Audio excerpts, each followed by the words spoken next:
Morning વિદ્યાર્થી મિત્રો, Gangotri school Gondal online એજ્યુકેશનમાં આપનું સ્વાગત છે.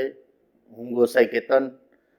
સામાજિક વિજ્ઞાન વિષયની અંદર આજે આપણે પાઠ ત્રીજો ઇતિહાસનો નૂતન વિશ્વ તરફ પ્રયાણ જેનો અભ્યાસ આપણે કરશું.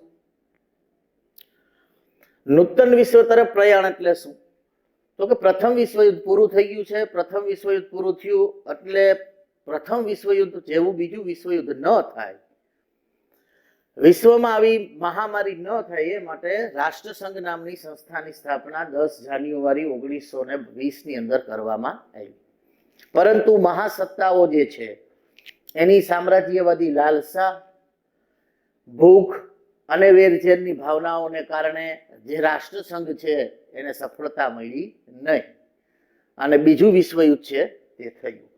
તો આપણે જે અહીંયા જોવાનું છે તે બે વિશ્વયુદ્ધ વચ્ચેનું વિશ્વ. પહેલું વિશ્વયુદ્ધ 1914 થી 1918 અને ત્યાર પછી બીજું વિશ્વયુદ્ધ 1939 થી 1945. તો 1918 માં પહેલું વિશ્વયુદ્ધ પૂરું થયું અને 1939 જે બીજું વિશ્વયુદ્ધ શરૂ થયું, એ બંને વચ્ચેનો જે સમયગાળો છે એટલે કે 1918 થી 1939, તો એના વચ્ચે વિશ્વની અંદર કેવા પ્રવાહો બન્યા, એના આ સમયની અંદર વિશ્વની અંદર કેવી ઘટનાઓ ઘટી, એના વિશેનો અભ્યાસ છે એ આપણે અહીંયા કરવાનો છે. તો બે વિશ્વયુદ્ધ વચ્ચેનું વિશ્વના પ્રવાહો.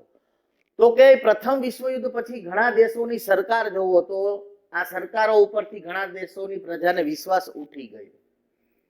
કારણ કે પ્રથમ વિશ્વયુદ્ધ પછી જે હારેલા રાષ્ટ્રો હતા, જે ઘણા જીતેલા રાષ્ટ્રો હતા, પણ એની અંદર જે નુકસાન થયું, આ નુકસાનને કારણે જે ગરીબી, જે ભૂખમરો, જે ભાવ વધારો જે આવ્યો, એનાથી પ્રજા જે ત્રાહિમામ પોકારી ગઈ અને એના માટે જવાબદાર દરેક પ્રજાએ પોતાના રાષ્ટ્રની સરકાર જે છે એને માની. તો પ્રથમ વિશ્વયુદ્ધ પછી ઘણા ફેરફારો થયા અને આ ઘણા ફેરફારોમાં ઘણી સત્તાઓ છે એની ઉલટ પલટ થઈ. એમાં આપણે અહીંયા 3 મહત્વના મુદ્દાઓ છે. એમાં પહેલો મુદ્દો આપણે જોશું ઇટાલીમાં ફાસીવાદ. ઇટાલીમાં રાષ્ટ્રીય સરકાર હતી. ઇટાલી જે છે એ યુદ્ધની અંદર જોડાણું મિત્ર રાષ્ટ્ર પક્ષના સાથે જોડાણું હતું, એટલે કે ઇંગ્લેન્ડ પક્ષના, જે પક્ષ વિજેતા બન્યો. ઇટાલી આ યુદ્ધની અંદર જોડાઈને $12 અબજ જેટલું એને નુકસાન થયું, ખર્ચ વેઠવો પડ્યો. 6 લાખ સૈનિકો છે એના મૃત્યુ પામ્યા, જાન માલને નુકસાન થઈ. અને એની સામે ઇટાલીને જે લાભ મળવો જોઈએ આ યુદ્ધની અંદર, જે વર્સેલ્સની સંધિ કરી 1919 ની અંદર, અને એમાં જે ફ્રાન્સને, ઇંગ્લેન્ડને, અમેરિકાને એને જે લાભ થયા એવો કોઈ લાભ ઇટાલીને ન થયો. ફ્રાન્સને અને ઇંગ્લેન્ડને સૌથી વધુ લાભ થયા. એટલે ઇટાલીની પ્રજાને એમ લાગ્યું કે ભાઈ આ અમારું અપમાન છે, નુકસાન અમને થયું છે, અમે પણ વિશ્વયુદ્ધમાં જોડાણા હતા, અમે પણ જીતા છીએ, છતાં પણ જે લાભ અમને મળવો જોઈએ તે લાભ અમને મળી શક્યો નથી. એટલે ઇટાલીનો જે યુવા વર્ગ હતો, ઇટાલીની જે પ્રજા હતી, આના માટે સંપૂર્ણ જવાબદાર એને પોતાની રાષ્ટ્રીય સરકારને ઠેરાવી કે આપણી સરકાર નિર્બળ છે, આંતરરાષ્ટ્રીય ક્ષેત્રે આપને જે લાભ મળવા જોઈએ તે લાભ આપને આપણી સરકાર અપાવી શક્યું નથી. એટલા માટે ઇટાલીની અંદર જેને કહેવાય આખું વાતાવરણ છે એ અલગ પ્રકારનું થઈ ગયું, રાષ્ટ્રીય સરકારના વિરોધી થઈ ગયા. તે જ સમયે ઇટાલીમાં બેનિટો મુસોલિની નામના નેતાએ ફાસિસ્ટ પક્ષની સ્થાપના કરી. ફાસિસ્ટનું પ્રતીક થાય છે લાકડાની ભારી અને કુહાડી, જે રોમન સામ્રાજ્યનું જેને કહેવાય પ્રતિષ્ઠાયુક્ત એક પ્રતીક હતું. ફાસિસ્ટ એટલે કે લાકડાની ભારી અને કુહાડી. હવે ઇટાલીનો એક સરમુખત્યારશાહી એટલે કે જે પોતાની ઈચ્છા પડે તેવું વર્તન કરે, એવો એક શક્તિશાળી નેતા ઇટાલીને મળ્યો, બેનિટો મુસોલિની. ફાસિસ્ટ પક્ષની એને સ્થાપના કરી દીધી, નિશાની આપી દીધી અને મુદ્રાલેખ આપ્યો, એક પક્ષ એક નેતા. આખા દેશમાં એક જ પક્ષ હોવો જોઈએ જેથી પક્ષપાત ન થાય. એક પક્ષ હોવો જોઈએ અને પાછો એક જ નેતા હોવો જોઈએ. લશ્કરને સંપૂર્ણ તાલીમ આપી, લશ્કરને આધુનિક સક્ષમ બનાવ્યું, લશ્કર માટે કાળો ગણવેશ છે એ નક્કી કરવામાં આવ્યું. આ ઉપરાંત બેનિટો મુસોલિને પોતાની સામ્રાજ્યવાદી નીતિ છે એને આગળ વધારી. બેનિટો મુસોલિને સત્તા આવ્યા પછી ભૂમધ્ય સમુદ્ર કિનારે આવેલા રોહોડ્સ અને ડોડિકાનીસ ટાપુઓ છે એના ઉપર કબજો મેળવી લીધો અને પોતાના કબજામાં લઈ લીધા રાષ્ટ્રસંઘ હોવા છતાં. 1924 ની અંદર ઇટાલીએ આલ્બેનિયા, એબિસિનિયા અને ફ્યુમ બંદરો છે તે પણ જીતી લીધા આક્રમણ કરી. જોજો રાષ્ટ્રસંઘની સખત મનાઈ હતી કે યુદ્ધ કરવું નહીં, આક્રમણ કરવું નહીં, છતાં પણ એની અવગણના કરીને 1924 એને આ પ્રદેશો ઉપર કબજો મેળવી લીધો. રાષ્ટ્રસંઘ વધારે કેવા લઈ ગયું તો ઇટાલી રાષ્ટ્રસંઘમાંથી બહાર નીકળી ગયું કે ભાઈ અમારે રાષ્ટ્રસંઘમાં ભળવું નથી, અમે અમારું કામ ચાલુ રાખશું, તમને જે યોગ્ય લાગે એ પગલા લેજો. ત્યાર પછી ઇટાલીએ પોતાના રક્ષણ માટે રોમ, બર્લિન, ટોક્યો એટલે કે 3 દેશો વચ્ચેની સંધિઓ થઈ, જેમાં ઇટાલી, જર્મની અને જાપાન આ 3 દેશોએ છે મિત્રતાના કરાર કર્યા. હવે જોજો અહીંયા કેટલો પરિવર્તન છે. અહીંયા ઇટાલી, અહીંયા જાપાન એ બંને પ્રથમ વિશ્વ યુદ્ધમાં મિત્ર રાષ્ટ્ર તરફ હતા અને બર્લિન એટલે જર્મની એ એના વિરોધ પક્ષમાં હતો. હવે તો 3 મિત્ર બની ગયા છે. તો આ વાત આપણે થઈ ઇટાલીમાં. ઇટાલી પછી એવી જ પરિસ્થિતિ જર્મનીની અંદર બની. જર્મનીની પરિસ્થિતિ પણ એવી હતી કે જર્મની ઉપર વર્સલ્સની સંધિ 1919માં કરવામાં આવી અને એટલી બધી આકરી સંધિ હતી. આપણે જોયું હતું આગળના બીજો પાઠ છે એમાં એનો ઉલ્લેખ થયો હતો કે 6.5 અબજ પાઉન્ડનો યુદ્ધ દંડ આપ્યો, 15 વર્ષ સુધી કોલસો નીકળતો પ્રદેશ ફ્રાન્સને આપ્યો, ખનીજોથી ભરપૂર પ્રદેશો છે ઇંગ્લેન્ડ, ફ્રાન્સે ઘણા લાંબા સમય સુધી લઈ લીધા. તો આવું અન્યાય, અપમાન જે હતું પ્રજાનું એ થયેલું જોવા મળતું.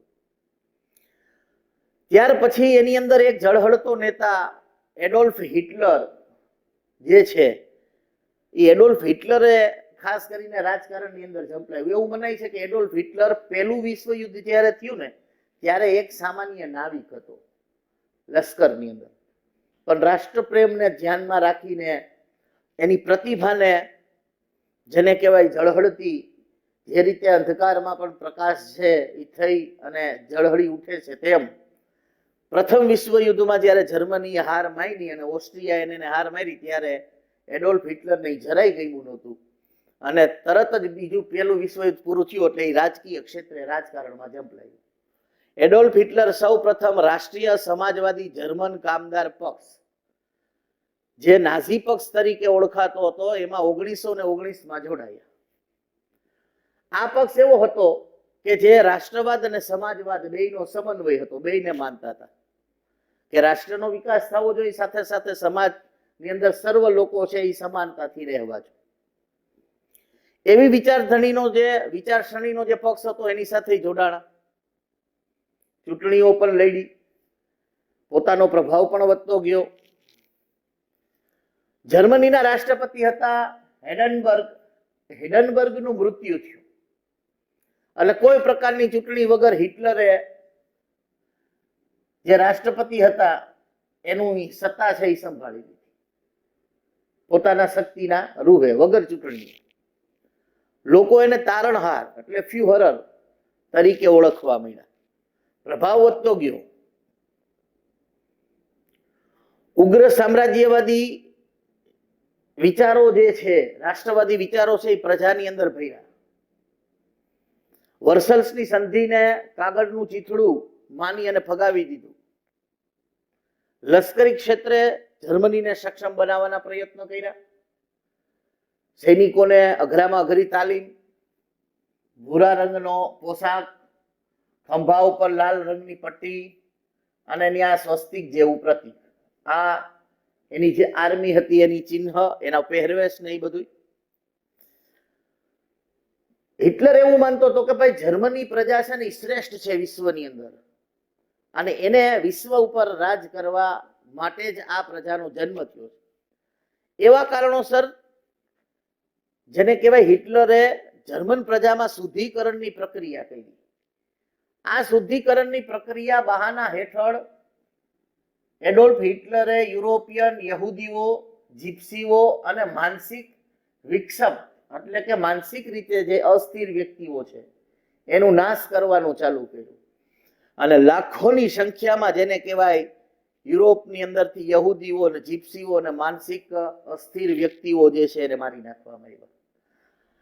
આ ઘટનાને વિશ્વમાં હોલોકાસ્ટ એટલે કે નરસંહાર તરીકે ઓળખાય છે. એક અંદાજ મુજબ એડોલ્ફ હિટલરે લગભગ 60 લાખ જેટલા યહૂદીઓને મારી નાખ્યા. તો આમ હિટલરની પણ જેને કહેવામાં આવે શક્તિશાળી અને બાહોશ નેતૃત્વ હેઠળ એને પણ રાષ્ટ્રસંઘની અવગણના કરી અને પોતાના જે કાર્ય છે, આક્રમક નીતિ છે તે પોતાના પાડોશી દેશો સાથે પણ જારી રહી. તો આમ બીજો મહત્વનો દેશ હતો જર્મની. પહેલા આપણે જોયું ઇટાલીમાં ફાસીવાદ, બેનિટો મુસોલિની. બીજો પ્રવાહમાં ફેરફાર જોયો જર્મની, નાઝીવાદ, એડોલ્ફ હિટલર. ત્રીજું જોશું જાપાનમાં લશ્કરવાદ. જાપાન પ્રથમ વિશ્વયુદ્ધમાં મિત્ર રાષ્ટ્રના પક્ષે એટલે કે ઇંગ્લેન્ડ અને ફ્રાન્સની એની સાથે હતા. જાપાનને જે લાભ જોતા હતા તે લાભ ઇંગ્લેન્ડ અને ફ્રાન્સે જાપાનને અપાવ્યા નહીં અને જાપાનનું જેને એમ કહેવામાં આવે કે અપમાન થયું એવું જાપાનને લાગ્યું. જાપાનને ચીનના ઘણા પ્રદેશો ઉપર વર્ચસ્વ જોતું હતું પણ એ જડી શક્યું નહીં. એમાંય પછી 1921 અને 22 ની અંદર વોશિંગ્ટન પરિષદ કર્યું. આ પરિષદમાં એવું નક્કી કર્યું કે ભાઈ અમેરિકા પાસે અને ઇંગ્લેન્ડ પાસે જેટલું નૌકાદળ છે ને એનું 35% જે નૌકાદળ છે ને એ જાપાન રાખી શકે, એથી વધારે નહીં. એટલે જાપાનની જે યુવા વર્ગ પ્રજા હતી એને પણ ત્યાં બહુ મુશ્કેલી પડી કે ભાઈ ઇંગ્લેન્ડ અને અમેરિકા પાસે જે નૌકાદળ છે એનું 35% જ આપણે કેમ રાખવાનું. એનાથી આગળ એને જીતેલા સખાલિન અને સાઇબિરિયન ટાપુ જે છે તે પણ અમેરિકા અને ઇંગ્લેન્ડને સોંપી દેવા પડ્યા. એટલે આ બે પ્રદેશો ગયા તેનાથી પણ જેને કહેવામાં આવે જાપાન છે એ ઘણું નારાજ હતું. જાપાનમાં બીજા નંબરમાં યુવા વર્ગ તો જેને કહેવાય જાપાનની સરકારથી ખૂબ જ નારાજગી વ્યક્ત કરતો હતો. એટલામાં એક એવું બન્યું કે જાપાનની અંદર ચૂંટણીઓ થઈ. જાપાનની અંદર આ ચૂંટણીઓની અંદર લશ્કર એટલે કે લશ્કરને જે સપોર્ટ કરતો પક્ષ હતો, જે સૈન્ય કાર્યવાહીમાં માનતો એવો પક્ષ હતો, એ પક્ષ સત્તા ઉપર આવ્યો. એની સરકાર રહી હતી. એટલે લશ્કરવાદને વધારે પ્રોત્સાહન મળ્યું. જાપાનનું સપનું હતું એને રાષ્ટ્રસંઘમાં કાયમી પદ જોતું હતું પણ અમેરિકા અને ઇંગ્લેન્ડની દખલ અંદાજીથી જાપાનને એમાં કાયમી પદ મળી શક્યું નહીં. એટલે જાપાને પોતાની આક્રમક નીતિ શરૂ રાખી. જાપાને 1932માં પોતાનો પાડોશી દેશ મંચુરિયા ઉપર આક્રમણ કરી અને મંચુરિયાને જીતી લીધું અને ત્યાં પોતાના ઈશારા ઉપર કામ કરે તેવી મંચુ સરકારની રચના કરી નાખી. એનાથી આગળ પોતાના પાડોશી દેશોમાં કોરિયા, મોંગોલિયા, શાન્ટુંગ અને ચીનના ઘણા પ્રદેશો ઉપર પણ જાપાને કબજો મેળવ્યો. એક પણ પશ્ચિમી યુરોપિયન દેશ જાપાનની આ સામ્રાજ્યવાદી નીતિને રોકી શક્યું નહીં કે ભાઈ રહેવા દો, આ શું કરો છો. રાષ્ટ્રસંઘ પણ એને ન કહી શક્યું કે આ ભાઈ તમે શું કામ કરો છો. એ તો પોતાની રીતે આ પ્રદેશો જીતતું ગયું. જેવી રાષ્ટ્રસંઘે એની અંદર ખલેલ પહોંચી એટલે 1933માં જાપાન રાષ્ટ્રસંઘમાંથી બહાર નીકળી ગયું કે અમારે રાષ્ટ્રસંઘમાં જોડાવું નથી. આ જે બધી ઘટના ઘટી ત્યારે સમ્રાટ મેઈજી હતા. 1936 ની અંદર સમ્રાટ મેઈજી છે એ પોતાની સત્તાનો ત્યાગ કરે છે અને ત્યાર પછી શહેનશાહ હિરોહિટો, આ હિરોહિટો છે એ સત્તા ઉપર આવે છે. હિરોહિટો પણ એક સામ્રાજ્યવાદી વિચારસરણી ધરાવનાર, યુદ્ધવાદી વિચારસરણી ધરાવનાર હતો જેને આ કામ આગળ વધારવાનું કર્યું. તો આમ વિદ્યાર્થીઓ,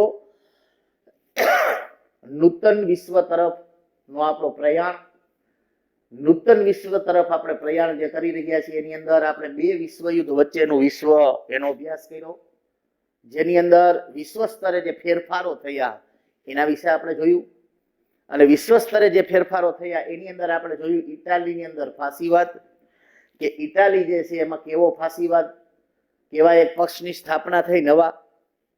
તો ઇટાલીમાં ફાસીવાદની અંદર આપણે જોયું તો ઇટાલી મિત્ર રાષ્ટ્ર પક્ષમાં જોડાયેલું હતું, વિજેતા પક્ષમાં જોડાયેલું હતું. $12 અબજ જેટલો ઇટાલીને ખર્ચ આવ્યો આ યુદ્ધમાં.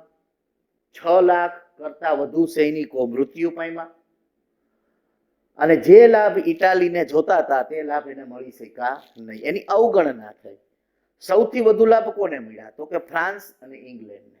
એટલે ઇટાલીને એમ થયું કે ભાઈ આ તો આપણું અપમાન છે, આપણે વિજેતા પક્ષમાં છીએ, આપણે પણ ઘણું ગુમાવ્યું છે, છતાં લાભ તો કે આપને નહીં. લાભ કોને? તો કે ઇંગ્લેન્ડ અને ફ્રાન્સને. એટલે ઇટાલીની જે પ્રજા હતી પોતાનું અપમાન માનતી હતી આ બાબતની અંદર. તો એ અપમાન પ્રજા જે છે એ અપમાન માટે જે રાષ્ટ્રીય સરકારો જે છે એને માનતી હતી કે ભાઈ સરકાર આ લાભ આપણા માટે કેમ લઈ ન શકે. એટલે જેને કહેવામાં આવે રાષ્ટ્રીય સરકાર નિષ્ફળ ગઈ. શક્તિશાળી નેતા બેનિટો મુસોલિને સરકાર વિરુદ્ધ જઈ અને ફાસિસ્ટ પક્ષની સ્થાપના કરી અને લોકોએ એનો સ્વીકાર પણ કર્યો. ફાસિસ્ટ પક્ષ એટલે તો કે એનું જે પ્રતીક હતું એ લાકડાની ભારી અને કુહાડી, જે રોમન સામ્રાજ્યનું જેને કહેવાય એક પ્રતિષ્ઠાયુક્ત પ્રતીક, લાકડાની ભારી અને કુહાડી, એ આ ફાસિસ્ટ પક્ષે રાખ્યું. બેનિટો મુસોલિને એક મુદ્રાલેખ આપ્યો કે એક જ પક્ષ એક જ નેતા, આખા દેશમાં એક જ પક્ષ હોવો જોઈએ અને એનો નેતા એક જ હોવો જોઈએ, જેથી શાસન શક્તિશાળી રીતે અને પોતાની રીતે ચાલી શકે, એમાં કોઈ દખલ અંદાજી કરી શકે નહીં અને નિર્ણય લેવામાં ઝડપથી નિર્ણય લઈ શકાય એવું માનનારો વ્યક્તિ હતો. એટલે એક પક્ષ એક નેતા, એટલે સરમુખત્યારશાહી, પોતે ઈચ્છે તેવું શાસન ચલાવી શકે. એને લશ્કરી તાલીમ આપી, લશ્કરને સજ્જ બનાવ્યું, કાળો ગણવેશ ધારણ કરાવ્યો લશ્કરને અને સૌ પ્રથમ ભૂમધ્ય સમુદ્ર નજીક આવેલ રોઇઝ અને ડોડિકાની ટાપુઓ છે એના ઉપર કબજો મેળવી લીધો બેનિટો મુસોલિને. આ સામ્રાજ્યવાદી નીતિને આગળ વધારી. જેવું બેનિટો મુસોલિનને રાષ્ટ્રસંઘે એમ કીધું કે ભાઈ આ તમે કાર્ય ખોટું કરો છો, બીજા ઉપર આક્રમણ કરવાની નીતિ તમારી ખોટી છે, તો ઇટાલીએ કહી દીધું કે ભાઈ અમારે રાષ્ટ્રસંઘ સાથે જોડાવું નથી. 1924માં આલ્બેનિયા, એબિસિનિયા અને ફ્યુમ નામના બંદરો પણ જીતી લીધા આક્રમણ કરીને અને વધુ પોતાની શક્તિશાળી સત્તા બનાવવા માટે રોમ, બર્લિન, ટોક્યો એવા ધરી કરારો પણ એને બીજા દેશો સાથે કર્યા. તો આ હતું પ્રથમ વિશ્વયુદ્ધ પછી ઇટાલીમાં થયેલો જબરજસ્ત ફેરફાર.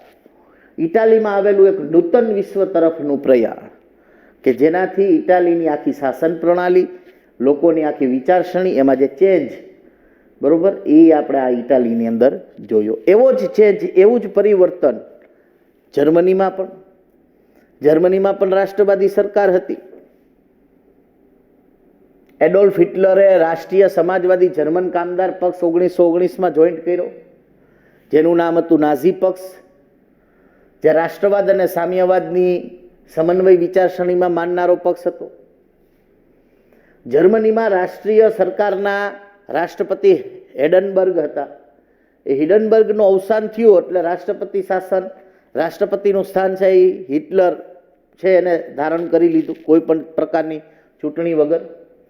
અને એટલો બધો લોકોની અંદર લોકપ્રિય બન્યો કે જર્મનની પ્રજા એને તારણહાર માનવા મળી. તારણહારનો અર્થ છે ફ્યુહર.